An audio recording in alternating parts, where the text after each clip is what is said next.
L'entraide et la confiance des membres de l'équipe 7, l'analyse et le calme de Kawaki et son attachement pour Naruto, le Chidori incroyable de Sarada, la rage et la cruauté de Boro sur Boruto, et pour finir avec la manifestation de Momoshiki et l'apparition de Buroshiki qui va rabaisser Boro. Franchement les amis, là l'épisode était vraiment lourd. En ce moment Boruto c'est de mieux en mieux, et quand je vois l'animation et les OST de cet épisode, je me dis que le studio va cartonner dans le prochain, qui va être une masterclass à ne surtout pas rater. Salut tout le monde, c'est Abdou, j'espère que vous allez tous très bien. On se retrouve aujourd'hui avec la review de l'épisode 207 nommé Régénération. Dans la globalité c'est un très bon épisode, même si par moment le chara design et l'animation n'étaient pas au top niveau, surtout au début, mais c'est monté petit à petit pour nous donner une fin incroyable. Bon, sans plus tarder, on commence juste après ma petite question de culture. Citez-moi tous les personnages de la team 10 de Boruto avec leur nom et prénom complet. Bonne chance à tous et bon visionnage. Après une attaque stratégique et combinée de l'équipe 7, ils ont réussi à détruire la partie supérieure du corps de Boro, mais il a pu se régénérer complètement, et au début si vous remarquez bien, il n'y a aucun OST utilisé, et c'est pas forcément une mauvaise chose. Parfois c'est fait exprès pour mettre en valeur les seiyuu, et dans ce cas là c'était le rire machiavélique de Boro qui va se moquer de la team 7 en leur disant que les shinobi ne peuvent pas le battre vu qu'il a un corps surhumain. Ne vous inquiétez pas les amis, en ce moment Boro il se marre, mais on verra bien qui rira le dernier. Ensuite Boro se met à réfléchir pour essayer de comprendre pourquoi son virus n'a pas marché sur eux, et il va vite comprendre que c'est Mitsuki qui a créé des anticorps, car il faut savoir que les seuls anticorps contre ce virus se trouvent dans l'organisme de Boro, et c'est pour ça que Mitsuki avait envoyé son serpent pour lui prendre du sang. Et là il a deux choses que j'ai bien aimé. De un, Mitsuki est mis en avant, et moi je kiffe ce personnage, et je trouve que dans le manga il est un peu mis à l'écart, mais dans l'anime c'est clairement un des persos qui a le plus grand apport, et il a prouvé à plusieurs reprises son utilité dans les moments importants. Et les amis, pour ceux qui n'ont pas regardé l'arc de Mitsuki, je vous conseille d'aller le voir. Il est loin d'être parfait, mais on comprend beaucoup mieux le développement de Mitsuki jusqu'à maintenant. Bref, la deuxième chose que j'ai kiffé, c'est qu'on se met de la perspective de Boro qui va tenter d'analyser la situation, et on voit qu'il se méfie de Mitsuki, et c'est le cas depuis le début. Il a même voulu le tuer dans le dernier épisode, et il avait mentionné Orochimaru. Dites-moi dans les commentaires si Orochimaru a un lien avec Kara, mais en tout cas ça montre à quel point Orochimaru pèse dans le game, et il est connu dans le monde entier. Je rappelle que Kashin Koji connaissait aussi Mitsuki, et il avait même parlé d'Orochimaru. On passe à la suite avec Kawaki qui va se promettre qu'il sauvera Naruto à tout prix, et Boro va comprendre à quel point Kawaki tient à Naruto, et va donc s'attaquer à lui pour les attirer. Et regardez bien, quand Naruto se fait attaquer, le premier à réagir ce n'est ni Sarada ni Boruto, c'est bel et bien Kawaki qui n'a pas réfléchi une seconde pour aller le sauver. Et même quand Boro va lui lancer une explosion et que Kawaki va la recevoir de plein fouet, sa première réaction c'est de voir si le sceau de Naruto est intact ou pas. Et quand il verra que tout va bien, il va lâcher un sourire. Et franchement les amis, n'importe quel fan de Naruto quand il voit ces images, ça doit lui mettre des frissons. Kawaki c'est vraiment le boss, et il monte de plus en plus dans mon top perso de Boruto. Sinon ce qui est plutôt bien dans cet épisode, c'est l'atmosphère pesante que j'ai beaucoup aimé. Et les OST étaient bien choisis, ils ont mis les meilleurs OST de Boruto dans ce genre de moment en un épisode, et ça c'est cool. Et malgré cette ambiance, ils ont su redescendre la tension avec des moments drôles, comme quand Kawaki dit qu'il est prêt à se sacrifier pour Naruto, puis Boruto lui dit genre c'est mon père pas le tien donc c'est à moi de le protéger, et Sarada dit non c'est moi qui m'en charge. Et le plus drôle c'est Mitsuki, toujours fidèle à lui-même, qui dira que lui son objectif sera de protéger Boruto, car je rappelle qu'il représente son soleil et que c'est grâce à lui qu'il est devenu un shinobi de Konoha, et qu'il a pu évoluer au fil du temps. Sinon on voit dans cet épisode que Boro est vraiment convaincu que ce qu'il va faire lui et Kara c'est pour le bien du monde, et il dira que l'Hokage,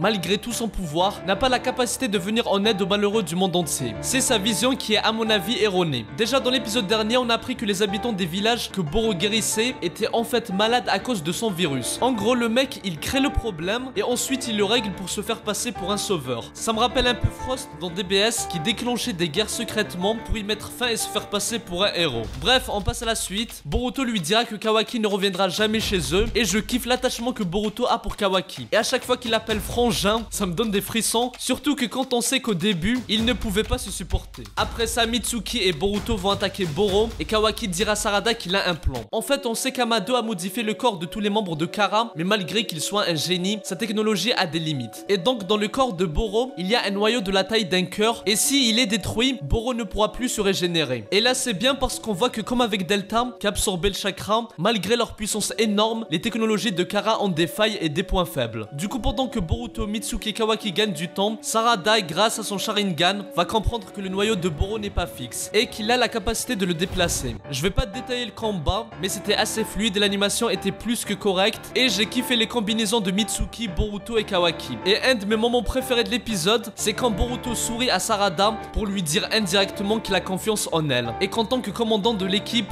elle fera le nécessaire. Puis Sarada Sarada va faire son Chidori et là l'animation a eu un power-up en un instant. Et les amis, c'est historique. Comme la première fois où Sasuke a utilisé son Chidori contre Gaara, là c'est au tour de Sarada d'utiliser son premier Chidori durant un affrontement. Et il y a une chose que peu de personnes ont noté, mais il faut le mettre en valeur, c'est l'intelligence de Boruto et sa vitesse de réflexion. Alors qu'il était à 2 doigts de tomber, après une attaque de Boro, il a vu que Sarada arrivait et a directement lancé des bombes fumigènes pour lui envoyer son Rasengan et surtout pour que Sarada puisse arriver sans que Boro se rende compte. Et le moment où Boruto saute et où Sarada apparaît avec le Chidori, c'était insane. Du coup Sarada va détruire le noyau de Boro et après ça ce dernier va entrer dans une rage folle et son corps va se déformer et il va devenir une sorte de monstre dégueulasse. Non mais sérieusement, regardez-moi ça. On dirait la fusion de la dernière forme de Yami de Bleach avec Baragan, mais la fusion a pas trop marché parce que c'est en beaucoup plus moche. En fait, comme l'a dit Kawaki, la perte de son noyau a détraqué ses outils ninja et c'est pour ça qu'il se déchaîne dans tous les sens. Du coup, pendant que Boro fait n'importe quoi, ils vont aller vers le saut de Naruto et grâce à Kawaki qui va encore une fois avoir une idée de génie, ils vont réussir à libérer Naruto. Donc voilà, un grand bravo à cette nouvelle équipe 7 qui ont réussi à sauver Naruto malgré qu'ils étaient devant un membre de Kara. Du coup, Naruto est toujours inconscient, mais il est bel et bien en vie et la preuve c'est que la prothèse de Kawaki fonctionne toujours. Par contre, pendant que tout allait bien, à la fin de l'épisode,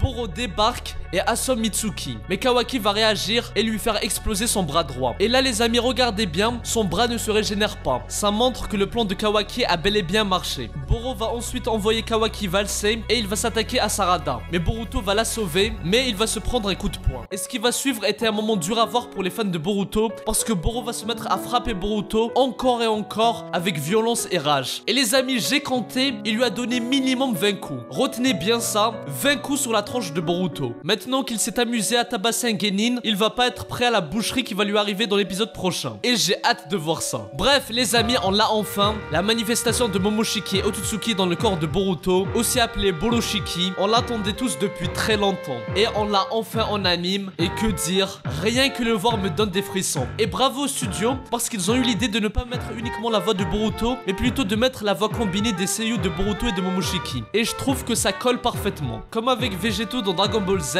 et moi je kiffe quand ils font ça. Bref les amis, le prochain épisode sera une grosse dinguerie. Je ne veux pas en dire plus vu qu'on en reparlera dans l'analyse du preview. Donc n'hésitez pas à vous abonner pour rejoindre mon labo. Le Twitter et le Discord sont en description. Moi je vous dis à très bientôt et que la paix soit sur vous. Psy Kankuro.